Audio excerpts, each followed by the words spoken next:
এটা হচ্ছে কম্বোডিয়ার সিয়ানুক বিল মেন শহর। তো আমি কম্বোডিয়া আসার পর থেকে 7-8 মাস যাবৎ এখানে ছিলাম, এই জায়গাটাই ছিলাম। তো অনেকদিন এখানে কাজ করার পর একটা নতুন কাজ ঠিক করা হয়েছে আমার জন্য। একটা রেস্টুরেন্টের জব পাইছি। তো এখানে আগে আমি কনস্ট্রাকশনের কাজ করতাম। এই যে এই যে বিল্ডিংটা দেখা যাইতেছে, এটা একটা বিশাল একটা প্রজেক্ট। তো এখন মাত্র 12 তলা বা 13 তলা উঠছে, এটা 37 তলা পর্যন্ত হইব। তো ওই যে এই পাশের এই বড়টায় আমি কাজ করতাম। এটার মধ্যে কাজ করলেও আমি আরও প্রায় 1 বছর কাজ করতে পারতাম, কিন্তু যেহেতু এটা ভালো একটা রেস্টুরেন্টের জব পাইছি, তো সেহেতু ওই রেস্টুরেন্টের জবের জন্য চলে যেতেছি। কিন্তু এই শহরটার জন্য অনেক মায়া হইতেছে। কম্বোডিয়া আসার পর থেকে 27 মাস যাবত এই জায়গায় ছিলাম।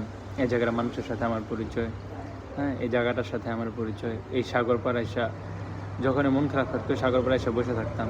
তো খুব মিস করবো এই জায়গাটাকে।